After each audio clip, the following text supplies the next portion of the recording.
बिस्मिल्लाहिर्रहमानिर्रहीम। आज के प्रोग्राम के साथ मैं हूं नुसुल्लाह मलिक।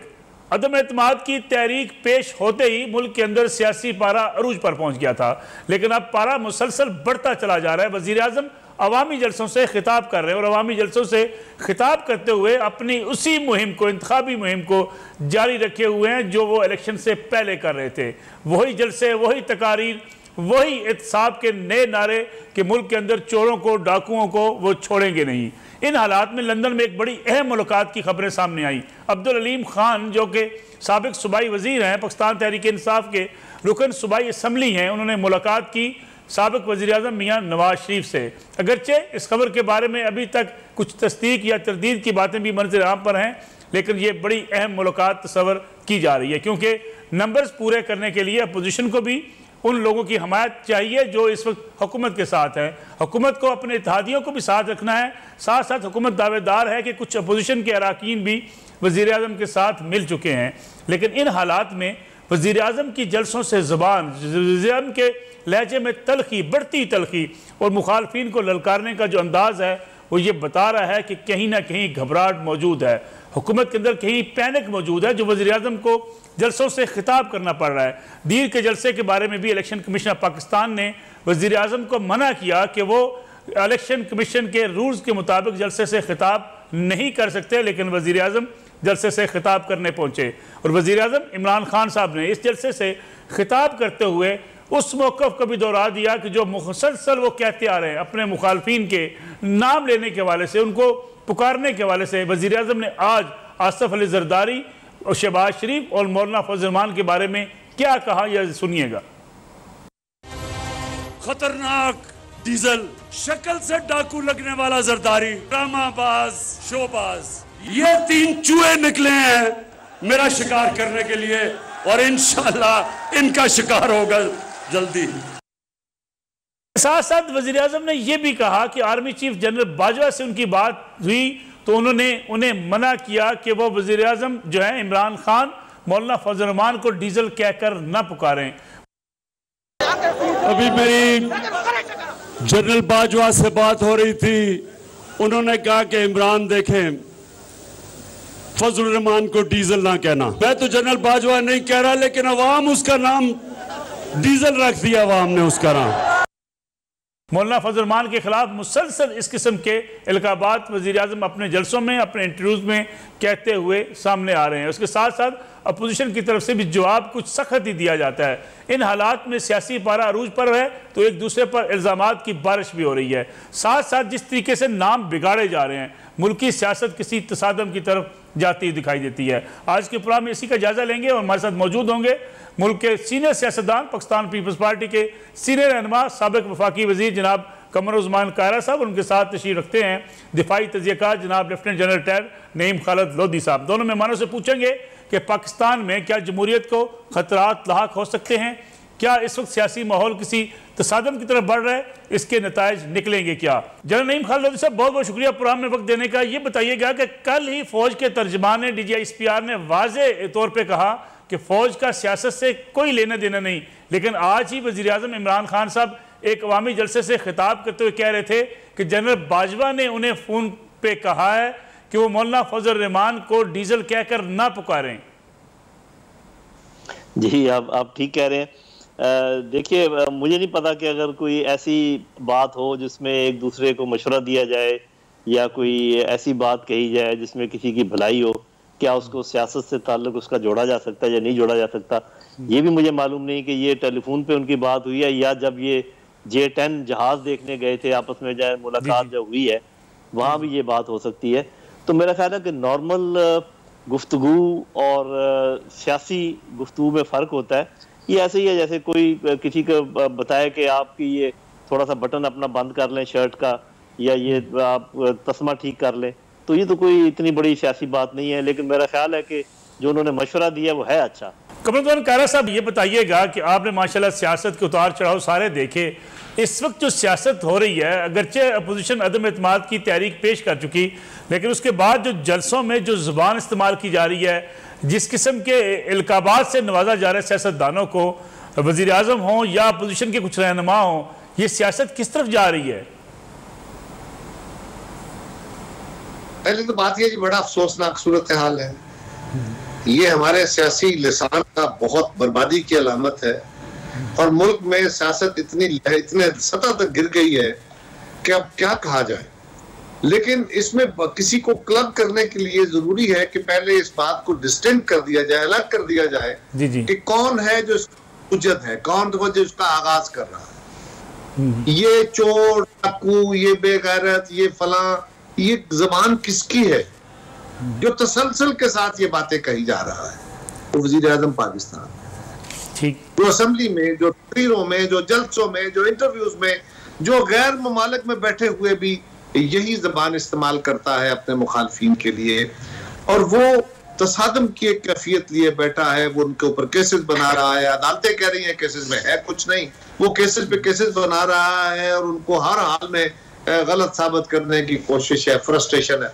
और अब जब से उनके खिलाफ अदम एतमाद की तहरीक आई है, पहले कह रहे थे कि जी ये मेरे खिलाफ आलमी साजिश है और ये आलमी एजेंट है, अब खुद कह रहे हैं कि ये तो मेरे जाल में आ गए, मैं तो चाहता था ये करे। ये समझ नहीं आती वो क्या कहते हैं। और फिर उन्होंने जिस तरह का तखातब शुरू किया है अब कि गालियां देना, नाम बिगाड़ना, रूप का जो निशाने पे रखने की बात की है वज़ीर आज़म साहब ने, हम इसको कोई अलामती तौर पे नहीं ले रहे, हम इसको फैक्चुअल ले रहे हैं, इसलिए कि हमारे साथ ये बीत चुका है। बीबी शहीद को परवेज मुशर्रफ ने धमकी दी, हम इमरान खान साहब की इस धमकी को धमकी मान रहे हैं, हम इसको रियल टाइम थ्रेट समझ रहे हैं, लिहाजा उसके ऊपर हमारा मौक़िफ़ आना अपनी जगह। लेकिन अब बताएं, अपोजिशन तो चले मजबूर हो के 1 दफा 2 दफा 4 दफा 10 दफा बर्दाश्त करेगी, अल्टीमेटली इंसान है ना जी, किसी वक्त बंदे को गुस्सा आ जाता है, हद होती है हर शख्स की, फिर दोबारा अपने आप को कंट्रोल करते हैं। और वजीर आजम साहब है कि आज खुद तकरीर में फरमा रहे हैं, आज खुद फरमाया तकरीर में कि मुझे आर्मी चीफ ने फोन करके कहा या मिलकर कहा, जैसे भी कहा कि आप मौलाना फजलुर रहमान साहब को डीजल न कहें, उनका नाम ना बिगाड़ें बेसिकली। और मैंने कहा कि नहीं, लोग ऐसा करते हैं, फिर उनका नाम बिगाड़ा। इसका मतलब यह है कि जो बात आप कह रहे हैं, मैं कह रहा हूँ, सारा मुल्क कह रहा है कि इस मुल्क का वजीर आजम, ये हमारी बदकिस्मती है कि वजीर आजम का ये लेवल और ये जबान हो गई है। उसको अब आर्मी चीफ भी कह रहे हैं कि ये जबान मुनासिब नहीं, अपनी जबान संभालो भाई, उसको दुरुस्त करो। और उसके नतीजे में जो तलखी बढ़ रही है और तसादम के आने की कोशिश कर रहे हैं, आप सबको सोचना होगा। यकीनन इसके जवाब में भी हमें अपने लहजे कंट्रोल करने चाहिए, अपने जज्बात कंट्रोल करने चाहिए। हमारी तरफ से भी इस तरह की गुफ्तगू से गुरेज होना चाहिए। ठीक साहब, जिस किस्म की ज़ुबान वज़ीर आज़म जलसों से खिताब करते हुए इस्तेमाल कर रहे हैं, अपने मुखालफिन के बारे में किसी को चूहा कह रहे हैं, और मौलाना फजल रहमान हो या दीगर सियासी रहनुमा हो, उनके बारे में जो कुछ कह रहे हैं, साथ साथ आर्मी चीफ को इस तरह से इन्वॉल्व करना, उनका जिक्र करना कि उनके फ़ोन पर उनसे बातचीत हो रही है और उन्होंने मुझे मना किया है, क्या आप समझते नहीं है कि इसे कौमी इदारों को वज़ीर आज़म खुद मुलव्वस कर रहे हैं सियासत के अंदर? जी बिल्कुल, मेरा ख्याल है कि ये दोनों तरफ ये काविश नहीं होनी चाहिए। और आप देखेंगे कि जब भी मौका मिलेगा, चाहे अपोजिशन को, वो ज़रूर कोई ना कोई ऐसी बात कर देंगे जिससे वो ये साबित करने की कोशिश करें कि हमारा कोई राब्ता है। देखिए, हुकूमत का तो राब्ता होता ही है फ़ौज से, और वज़ीर आज़म का राब्ता तो आर्मी चीफ से होता ही, उनको तो ये कोई साबित करने की ज़रूरत भी नहीं है। लिहाजा मेरा नहीं ख्याल कि ये ज़रूरी था उनको कहना जो उन्होंने कहा। और भी जो आप बातचीत कर रहे हैं कि जो अंदाज़े गुफ्तगू है, और इसमें सिर्फ वज़ीर आज़म मुलव्वस नहीं है, बाकी तमाम लोग भी हैं। देखिए क्या कह रहे हैं वो जरा। शेख रशीद साहब ने फरमाया कि असेंबली के बाहर उस दिन हमारे कारकुन होंगे और किसी को अंदर जाने की इजाजत नहीं देंगे। रिकॉर्ड पे है, वज़ीर दाखिला है, वो कह रहे हैं।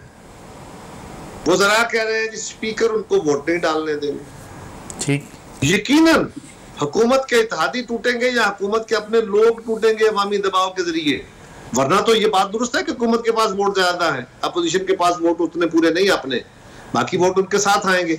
अगर वो धमकियां दे रहे हैं कि हम जाने नहीं देंगे, हम वोट छीन लेंगे, हम स्पीकर को ये कर देंगे, स्पीकर को ये नेशनल मीडिया पे उनके वजीर कह रहे हैं, तो उसके जवाब में अपोजिशन क्या कहे? तो सादम अपोजिशन नहीं कर रही। हमने कराची से लेकर इस्लामाबाद तक मार्च किया, सारा मुल्क इकट्ठा हुआ है, कोई एक पत्ता टूटा है? हमने कहा था हम ऐन जमहूरी रंग में बातें करेंगे, हमने कोई गलत बात की है, कोई गाली गलौज की है, हमारे किसी मेंबर ने की है? नहीं। पूरे पूरे प्रोसीडिंग्स में। आज अगर वजीर आजम हमें मजबूर करें तो हम क्या करें? वो तसादम करने की तरफ ले जाना चाहते हैं तो हम क्या करें? क्या हम घरों में बैठ जाएंगे? क्या हम दुबक जाएंगे? क्या हम डर जाएंगे? Answer is no. अगर वो हालात खराब करना चाहते हैं बिस्मिल्लाह करें। एक ब्रेक लेते हैं, ब्रेक के बाद वापस आएंगे। हमारे साथ मौजूद होंगे जनरल नईम खालिद लोधी और कमर उस्मान कारा साहब। प्रोग्राम में एक बार फिर खुश आमदीद। जनरल साहब, फवाद चौधरी वफाकी वज़ीर इत्तलाआत हैं। जब फ़ौज के तर्जमान की तरफ से ये बयान सामने आया कि फ़ौज का सियासत से कोई लेना देना नहीं, उसके बाद उनका एक ट्वीट है कि आईनी तौर पर फ़ौज हुकूमत की मावन है। फ़ौज जो है इंतज़ामी अमूर में मावनत तो कर सकती है, लेकिन सियासी अमूर में मावनत की फ़ौज पाबंद नहीं है, और ना ही ऐसे मौके पर जब हुकूमत के खिलाफ अदम एतमाद की तहरीक आ चुकी हो। क्या ये कहा जाना चाहिए कि फ़ौज मावन है हुकूमत की? देखिए जी, फ़ौज मावन है कॉन्स्टिट्यूशन के दायरे में, फ़ौज मावन है कानून के दायरे में। और जैसे आपने कहा, ये बिल्कुल दुरुस्त है कि हर वो हुक्म हुकूमत का फ़ौज मानेगी जिसके लिए फ़ौज बनाई गई है, जिसके लिए फ़ौज खड़ी की गई है, जो कॉन्स्टिट्यूशन में लिखा है, जो कानून में लिखा है। और ऐसा कोई काम फ़ौज को नहीं करना चाहिए जो कि कानून से बालातर हो या कॉन्स्टिट्यूशन से बालातर हो। तो मेरा ख्याल उनका ये बयान का हिस्सा बिल्कुल दुरुस्त है कि फ़ौज जो है हुकूमत की मावन है, या हुकूमत के मातहत है भी अगर कहें तो बिल्कुल दुरुस्त होगा। लेकिन अगर वो ये कहें या किसी का ये मकसद हो कि जी हम जो कुछ कहेंगे वो फ़ौज करेगी, तो वो तो मेरा ख्याल है कि बात दुरुस्त नहीं है। लेकिन इसमें एक चीज़ का ध्यान रखना ज़रूरी है कि देखिए, जब लॉ एंड ऑर्डर सिचुएशन पैदा होती है, चाहे वो किसी तरफ से भी हो, चाहे वो अपोजिशन की तरफ से हो या कोई न्यूट्रल अंदर और कोई झगड़ा खड़ा हो जाए, तो जब वो पुलिस से काबू में नहीं आएगी या रेंजर से काबू में नहीं आएगी, तो हुकूमत को के पास ये अथॉरिटी है कि वो फ़ौज को बुलाए अपनी मावनत के लिए। तो वो मावनत जो है वो जायज़ होगी। इस चीज़ का ख्याल अपोजिशन को ज़रूर जहन में रखना चाहिए कि वो भी कानून के दायरे में जब तक चलते रहेंगे तो उनको कोई शिकायत नहीं होगी फ़ौज से। लेकिन अगर वो दायरे से बाहर निकलेंगे तो फिर हुकूमत मावनत के लिए अगर बुलाएगी तो फ़ौज को जाना पड़ेगा। ये सारी चीज़ें ज़रा सोच समझ कर करने की बात है। मैं ये समझता हूँ कि एक आईनी तरीके से एक मामला आगे चल रहा है जो कि अलाउड है आइन में, सियासत में, उसको उसी तरीके से चलने दिया जाए। कोई भी दायरे से बाहर ना निकले, ना हुकूमत, ना अपोजिशन, ना फ़ौज। कारा साहब, अगर नंबर्स गेम की बात करें, अगर हुकूमत के पास नंबर्स पूरे हैं या अपोजिशन के पास नंबर्स पूरे हैं, तो पार्लियामेंट में उसका अगर आप तवक्को लगा के बैठे हैं कि अदम एतमाद की तहरीक कामयाब होगी, जैसा कि आपने खुद जिक्र किया कि चेयरमैन सेनेट के इंतखाबात पे अपोजिशन के साथ क्या हुआ, क्या अब भी वैसे हालात हैं या हालात बदल चुके हैं? देखिए, एक बात याद रखिए, चेयरमैन सेनेट के अंदर भी डाका डाला सीधा सरेआम सारी कौम के सामने। लेकिन अब सूरत हाल और है। उस वक्त एक बैलेट पेपर था, बैलेट पेपर के ऊपर मोहरें लगी थी। ये बिल्कुल मुख्तलिफ सूरत हाल होती है। तहरीक पेश होगी, उसके ऊपर डिबेट होगी, उस डिबेट के बाद डिवीजन होती है, इसमें वोट नहीं पड़ते। स्पीकर साहब उस तहरीक के बाद कहेंगे जी अच्छा जी, जो इस तहरीक के हक में है वो दाएं तरफ वाली लॉबी में चले जाएं या बाएं तरफ वाली लॉबी में चले जाएं, जो इसके खिलाफ है वो इस तरफ चले जाएं। गवर्नमेंट अपने मेंबर्स को लाएंगे नहीं, और जितने हाजिर मेंबर होंगे वो उस लॉबी में जाएंगे और टाली क्लर्क के साथ हमारे अपने लोग खड़े होंगे, उनके अपने अपने नंबर टिक करेंगे, वो काउंट करके जब रिजल्ट अनाउंस हो जाएगा। इसमें ना तो स्पीकर किसी को वोट डालना, वोट है ही नहीं, ना तो डिवीजन में जाने से रोक सकता है, ना हाउस में आने से रोक सकता है, ये उसका इख्तियार है ही नहीं। लेकिन ये तसलसल से कह रहे हैं कि स्पीकर साहब को इख्तियार दे दिया है, फलां कर दिया है, बाहर लोग खड़े कर देंगे, हम ये कर। तो इसके जवाब में अपोजिशन बेबस है। लेकिन कल क्या हुआ, जी सारे जो पार्लियामेंट लॉजेस हैं, उन लॉजेस के अंदर हर जमात के MNA सेनेटर्स मौजूद हैं। उनके पास उनके मेहमान आते हैं, उनकी फैमिलीज आती हैं, उनके दोस्त आते हैं, उनके हलकों के लोग आते हैं, उनकी पार्टी के कारकुन हर बंदे के पास आते हैं। PTI आप ले जाइए फिर कैमरे अपने देखिए, PTI के कमरों में नहीं आ रहे, गेट पे खड़े हो जाइए, रजिस्टर चेक कीजिए गेट का कि कौन कौन से कमरे में कौन कौन सा मेहमान गया है। एक दिन में सैकड़ों गेस्ट आते हैं लोगों के। अगर एक जमात के 8-10 लोग अंसारुल इस्लाम JUI के कारकुन हैं, वो अपने अगर MNA के पास आए हैं, खास प्रोसीजर से आए हैं, गैर मुसल्लह है, उनके हाथ में कोई डंडा नहीं है, उनके पास कोई बंदूक नहीं है, उनके पास कोई चाकू नहीं है, वो नारे नहीं लगा रहे, वो किसी को डरा धमका नहीं रहे, लेकिन वहां उन्होंने अपने शनाख्ती कार्ड दिखाए हैं, उनकी गेट पे एंट्रियां हुई हैं, वो MNA साहब से पूछ के अंदर गए हैं। उसके बाद एक ड्रामा कर दिया कि जनाब हमने, कौन थे वो लोग अगर वो कोई गुंडे थे, अगर कोई वो बदमाश थे, अगर वो थे, तो क्यों छोड़ा उनको? वो लोग वापस वही क्यों गए फिर? तो ये गवर्नमेंट का तरीकाकार है जो बड़ा अफसोसनाक है। और सच्ची बात है, ये बात करते हुए भी दिल दुख रहा है। लेकिन अगर हुकूमत ऐसे हालात पैदा करना चाहती है तो अब कब बर्दाश्त की हद होती है। अब अपोजिशन की भी बर्दाश्त नहीं रही, अब जो होगा देखा जाएगा फिर। जरा साहब, क्या हुकूमत इस किस्म की सूरत हाल जब पैदा करती है, वज़ीर दाखिला ये कहें कि कारकुनान इमरान खान साहब से मोहब्बत करने वाले इस्लामाबाद पहुँचें, पार्लियामेंट हाउस के सामने डी चौक में पहुँचें, एक मुहाज़राई की कैफियत वज़रा की तरफ से, हुकूमत की तरफ से पैदा की जा रही है। क्या आप समझते हैं कि हुकूमत को कोई बुर्दबारी का मुजाहरा करने के बजाय इस किस्म के इक़दाम करने चाहिए? नहीं, देखिए, मेरा ख्याल है कि ये तो जो ये क्राउड को जमा करना और अपनी सियासी हमायत शो करना, अपनी सियासी ताकत शो करना, ये तो कोई गैर कानूनी बात नहीं है, ना ये कोई गैर सियासी बात है, ना ये कोई अनकॉन्स्टिट्यूशनल बात है। तो अगर वो देखें, अपोजिशन भी अपना आखिर जलसे करके अपना शो ऑफ फोर्स तो करती है ना। अभी ये जो पीपल पार्टी इतना लंबा लॉन्ग मार्च किया है, तो ये उन्होंने अपना शो किया है ना कि उनके पास ताकत है, चाहे वो ताकत जिस किस्म की भी है, उस पर हम नहीं ज्यादा बात करते। तो इसी तरीके से हुकूमत को ये पूरा हक हासिल है कि वो अपनी हमायत में, अपनी सियासी हमायत में जितने मर्जी लोग जमा करे, लेकिन ऐसी जगह पर जमा करे जहां पर दूसरों को भी इजाजत हो, और इस तरीके से जमा करे कि कोई महाजराई का इम्कान ना हो, आमने सामने ना एक दूसरे के आए। ये तो ख्याल रखने की जरूरत है, वरना ये गेम किसी के हाथ में भी नहीं रहेगी। अल्लाह ना करे कि ऐसा हो। कायरा साहब, नंबर्स गेम पूरे हैं। अगर नंबर्स गेम पूरे हैं तो फिर अपोजिशन क्यों नहीं वाज़े तौर पे ऐलान कर देती? क्योंकि कुछ मुलाकातें हो रही हैं, कुछ लोगों के बारे में कहा जा रहा था कि वो इत्तेहाद साथ देंगे अपोजिशन का, लेकिन कोई वाज़े सूरत हाल अब भी नहीं है। देखिए ना, ये जो सूरत वाज़े होनी है, ये तो उसी दिन होनी है जिस दिन वोट होना है। उससे पहले आप जानते, आप जरा गौर करें फिजा है क्या। जी जी, यहाँ एमएनएस के ऊपर जो पार्लियामेंट लॉजेस है ना, ये पार्लियामेंट का हिस्सा है। वहां तो कमरों के ऊपर तो पुलिस भेज के आप बदमाशी कर रहे हैं, आप खुले खुले धमकियां दे रहे हैं। वजीर आजम पाकिस्तान धमकियां दे रहे हैं। तो जो एमएनएस है वो आज एक्सपोज करके उनके खिलाफ हमने केसेस बनवाने, यकीनन वो उस दिन वाजे होंगे। उससे पहले स्पेकुलेशंस है, इनको भी अपना शौक पूरा करने दीजिए। लेकिन एक बात याद रखिए, अगर इनके पास तसल्ली होगी कि इनके वोट पूरे हैं, इनके बंदे नहीं टूटे हैं, इनके इत्तेहादी साथ है, तो फिर वजीर आजम को दर बदर ना फिरना पड़ता, फिर वजीर आजम को गालियां ना देनी पड़ती, फिर वजीर आजम बुखलाए हुए एक शख्स की तरह अपने मुखालफिन के नाम ना बिगाड़ के ले रहे होते।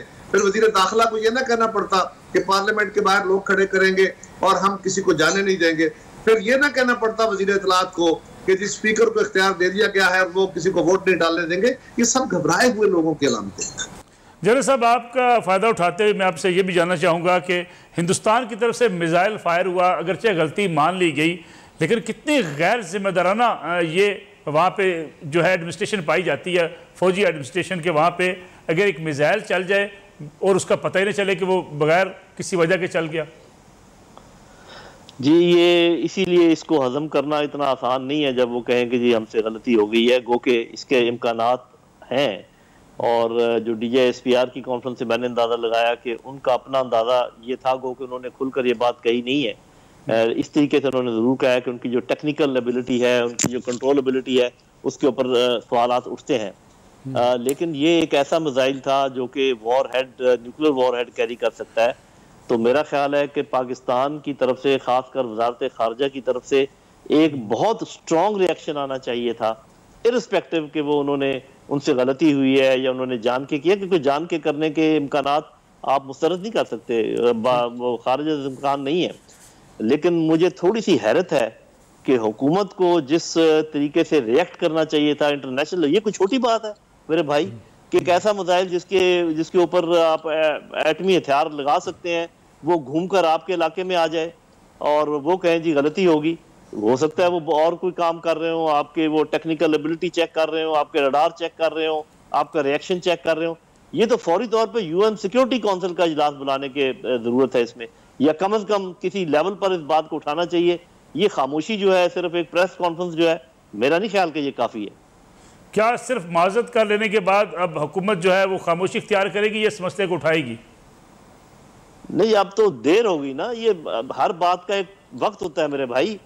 जब वो आया था पहली बात तो ये है कि 2 दिन तक सोशल मीडिया पे चलता रहा कि एक चीज वहां पर पड़ी हुई है और वो खैर उसको पता लगा लिया गया जो भी है। इतनी देर नहीं करनी चाहिए थी अपने रिएक्शन में। ये तो ऐसी चीज थी कि मिनटों के अंदर इसका रिएक्शन आना चाहिए था, बेशक वो एक टेम्परेरी रिएक्शन होता। उसके बाद अभी तक वजारत खारजा खामोश क्यों है, इर्रिस्पेक्टिव कि वो ट्रेनिंग के लिए था या गलत फायर हो गया या मादरत कर ली, ऐसी मादरत कोई काबिल कबूल नहीं होती। ये बहुत ही खतरनाक काम हुआ है। और अगर पाकिस्तान अब भी, खैर देर तो हो गई है, लेकिन अब भी अगर इसको यूएन सिक्योरिटी काउंसिल में ना लेकर गया या यूएन के लेवल पर इसको ना उठाया तो मैं समझूंगा कि पाकिस्तान की बहुत बड़ी कमजोरी इससे रिफ्लेक्ट होगी। जनरल नईम खान लोधी साहब और कमर ज़ुबान कायरा साहब, आप दोनों मेहमानों का बहुत बहुत शुक्रिया। नाज़रीन, एक ब्रेक का वक्त हुआ है, ब्रेक से वापस आएंगे तो बात करेंगे लंदन के उन 2 सीनियर सहाफ़ियों से जो मुसलसल मुस्लिम लीग नवाज़ के कायद मियाँ नवाज शरीफ जो लंदन में मुकीम है मुलाकातें कर रहे हैं और टेलीफोन कॉल्स के ज़रिए पाकिस्तान में अपनी जमात और दीगर जमातों के साथ राब्ते में हैं। सारी सूरत हाल को कंट्रोल कर रहे हैं लंदन से और इसहाक डार साहब सारे मामले के अंदर शामिल हैं। उनसे पूछेंगे कि अब्दुल अलीम खान की मुलाकात हुई या ना हुई और इस मुलाकात के अंदर क्या तय पाया। इस पर बात करने के लिए मसद मौजूद होंगे जियो न्यूज़ के नुमाइंदे जनाब मुर्तज़ा अली शाह और न्यू न्यूज़ से कौसर अली काज़मी। पुरान एक बार फिर खुश आमदीद। हमारे साथ मौजूद हैं लंदन के वो 2 सीनियर जर्नलिस्ट, बड़े मोतबर जर्नलिस्ट जो लंदन से इस वक्त सर्द मौसम में गर्मा गर्म खबरें दे रहे हैं। जनाब मुर्तज़ा अली शाह साहब जियो न्यूज़ से वाबस्ता है और न्यू न्यूज़ से जनाब कौसर काज़मी साहब। अब दोनों मेहमानों का बहुत शुक्रिया। मुर्तज़ा अली शाह साहब, अब्दुल अलीम खान साहब की मुलाकात हुई या ना हुई, क्या खबर है? नसरुल्लाह मलिक साहब, ये मीटिंग बिल्कुल हुई है और इसमें किसी भी किस्म की तरदीद भी आई है। तरदीद तो आपको पता है बहुत सारी खबरों की आती रहती है, लेकिन जो मीटिंग हुई है वो 100% हुई है। और अलीम खान साहब ने लंदन ट्रैवल किया ही इस मीटिंग के लिए और ये मीटिंग पहले से तयशुदा थी। और जो म्यूचुअल फ्रेंड्स हैं इस वक्त अलीम खान के और जहाँ पर शरीफ फैमिली की उन्होंने मीटिंग उसको तय करवाया। वेडनेसडे की आफ्टरनून को ये मीटिंग हुई है और इस मीटिंग को जो अलीम खान साहब के जो करीबी ज़राए हैं वो इसकी तस्दीक कर रहे हैं, जो मुस्लिम लीग नून के ज़राए यहाँ पर और पाकिस्तान में वो इसकी तस्दीक कर रहे हैं। और आपको भी इंडिपेंडेंटली पता है कि ये मीटिंग हुई है और ये मीटिंग इसको जो हुई है इसमें तकरीबन 3 घंटे तक ये मीटिंग जारी रही है, जिसमें इस बात पर एग्रीमेंट हुआ है कि अलीम खान और जो मुस्लिम लीग नून है वो मिलकर फ्यूचर में, अभी तक अलीम खान की मुस्लिम लीग के नून में शमूलियत के हवाले से बातचीत नहीं हुई, ना ही जो चीफ मिनिस्टर के ओहदे के हवाले से बात हुई, लेकिन ये इन प्रिंसिपल ये एग्री हो चुका है कि अलीम खान जो मुस्लिम लीग नून है उनके साथ इस वक्त तक, आज की डेट तक ये एग्रीमेंट है कि वो मिलकर काम करेंगे।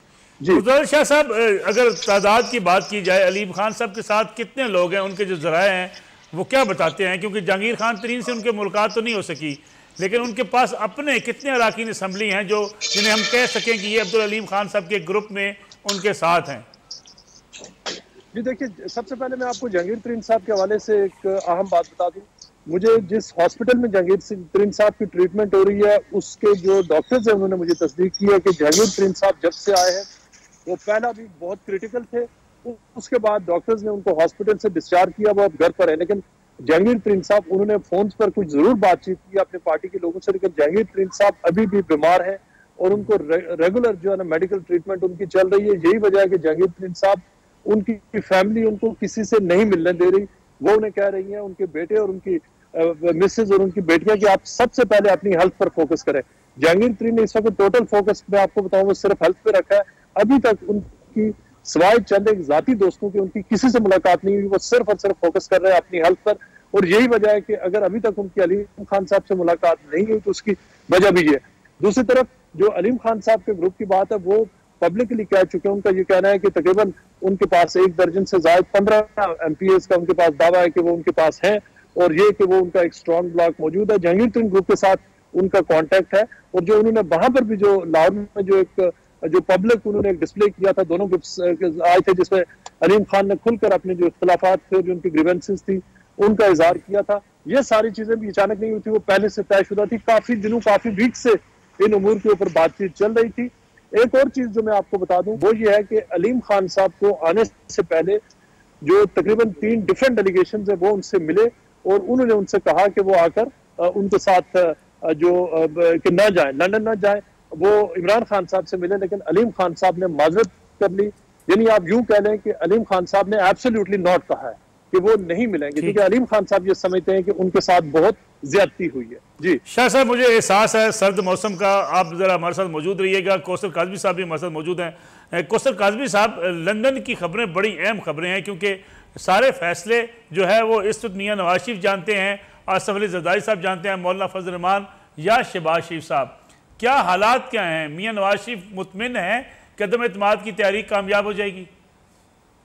देखें जी, मियाँ नवाज शरीफ के हवाले से मैं आपको ये बताऊं कि मोराल उनका बहुत ज्यादा हाई है। जो कि हमारे पास खबरें थी, जो ज़राए हमें बता रहे थे, अगर इस अदम एतमाद में 0% यानी 1% भी उनको यकीन ना होता इस कामयाबी का मलिक साहब, तो वो इस अदम एतमाद के लिए ना जाते।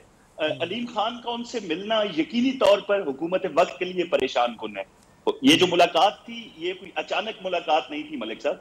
ये मुलाकात शहबाज शरीफ से मुलाकातों का जो सिलसिला था, अलीम खान का जो ज्यादा अरसे कबल नहीं हुई थी, पहले से तयशुदा एक मुलाकात थी, जो कि एयरपोर्ट से सीधा जो एवनफील्ड पार्क लेन फ्लैट्स हैं मियाँ नवाज शरीफ के, उन पे अलीम खान आते हैं और मुलाकात करते हैं मियाँ नवाज शरीफ से और पैगाम देते हैं बाकायदा तौर पर। जो जराए हैं वो ये बता रहे हैं कि उन्होंने जहांगीर तरीन के हवाले से मियाँ नवाज शरीफ को ये बताया कि ये मुलाकात उनकी मशावरत से हो रही है, उनकी रजामंदी से हो रही है, और बाकायदा तौर पर उस तादाद का जिक्र हुआ वहां पर जितने अफराद उनके साथ थे। गिले शिकवे बाकायदा तौर पर किए गए। 3 साल में उनके साथ पीटीआई हुकूमत ने क्या ज्यादतियां की, वो बताने का मकसद ये था। जो अफराद वहां पे बैठे थे, जिनसे मेरी बात हुई, वो जिक्र करने का मकसद ये था कि वो ये ख्वाहिश करते हुए नजर आए कि किसी तरीके से उनकी पीएमएलएन में शमूलियत हो जाए। साथ ही दूसरी मुलाकात का वक्त भी वहां पे तय हुआ और बाकायदा वक्त दे दिया गया उनको कि अगली उनकी मुलाकात लंदन में कब होने जा रही है। यकीनी तौर पर लंदन में बड़ी अहम मुलाकात थी जी अलीम खान को लेकर, और इसमें बहुत ज्यादा फैसले भी किए गए। 3 घंटा 40 मिनट की ये मुलाकात थी और नमाज मगरिब पे जाके इख्तिताम होता है जी इसका, और बड़ा खुशगवार इख्तिताम है इसका। मुर्तज़ा शाह साहब, अगर हम बात करें इस वक्त राब्तों की, अगरचे इस वक्त मियाँ नवाज शरीफ जो है वो लंदन की मुलाकातें कम कर रहे हैं, लेकिन ये भी कहा जा रहा है कि मियाँ नवाज शरीफ और इसहाक डार साहब साबिक वज़ीर ख़ज़ाना मुसलसल टेलीफोनिक राब्ते में हैं पाकिस्तान के सियासतदानों से और उन अराकीन असम्बली के साथ जिन्हें अगले इंतखाबात में टिकट जारी करने हैं। मलिक साहब, नवाज शरीफ ना सिर्फ टेलीफोन पर राब्तों में, बल्कि आप हमारे पीछे देख रहे हैं नवाज शरीफ इस वक्त भी जहाँ अंदर मौजूद हैं। इस वक्त भी आप जब थोड़ी देर में बाहर आएंगे आप देखिएगा उनके साथ काफी लोग होंगे। और यहाँ पर जब से कोविड-19 की रिस्ट्रिक्शंस खत्म हुई हैं, हर दिन पाकिस्तान या आजाद कश्मीर का कोई ना कोई उनकी पार्टी का पॉलिटिशियन वो यहाँ पर आ रहा है। उसके अलावा मुख्तलिफ जो पीटीआई के लोग हैं, जो बहुत सारी बिगर पार्टीज के लोग हैं, उनसे उनके राब्ते लोग बड़ा फ्रीक्वेंटली जहाँ उनको विजिट कर रहे हैं और वो फुली एक्टिव है। और जो ये बात सही है कि पीटीआई के लोगों का तकरीबन 20 से ज्यादा ऐसे लोग हैं जिनके बारे में, जिनको मुसलसल उनके साथ राब्ते में, उनकी पार्टी की लीडरशिप के जरिए उनसे राब्ते में है। और ये वही ग्रुप है जो वो इस बात की गारंटी चाहता है कि अगले इलेक्शन में उनको पीएमएल का टिकट मिले। और ये बात जो पाकिस्तान तहरीक इंसाफ की लीडरशिप है उनको भी पता है कि वो लोग कौन है, और उनके उस हवाले से उनसे बातचीत भी हुकूमत की चल रही है। लेकिन वो एक ग्रुप है लोगों का।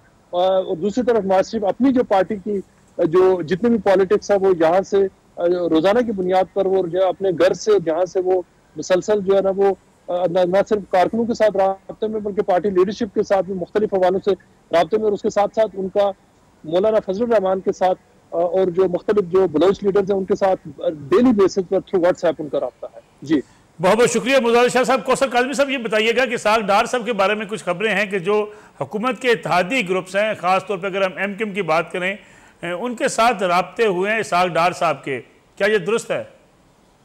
ये बिल्कुल दुरुस्त है जी। मुसलसल डार साहब ही वो शख्सियत है लंदन में, चाहे हुकूमती अराकीन या आजाद, जितने अफराद 22 की तादाद नियो ने दी थी। आज से 1.5-2 महीने कबल हमने ये एक स्टोरी ब्रेक की थी कि 22 अफराद हो चुके हैं जो कि पीएमएलएन से राब्ता कर रहे हैं, और वो तमाम अफराद का राब्ता इस वक्त साबिक वजीर खजाना जो इसहाक डार है उनके साथ है। वहां से ही जो पैगाम रसानी का सिलसिला है वो मियां साहब तक जाता है, और बिल्कुल जो एक्टिव रोल है जी इस वक्त वो साबिक वजीर खजाना इसहाक डार लंदन में अदा कर रहे हैं। बहुत बहुत शुक्रिया कौसर काज़मी साहब। और मुर्तज़ा अली शाह साहब हमारे साथ मौजूद है लंदन से, जो इस वक्त सूरत हाल है और ख़ासतौर पर जो आज मुलाकात की खबरें मंजर आम पर आई अब्दुल अलीम खान और मियाँ नवाज शरीफ की मुलाकात।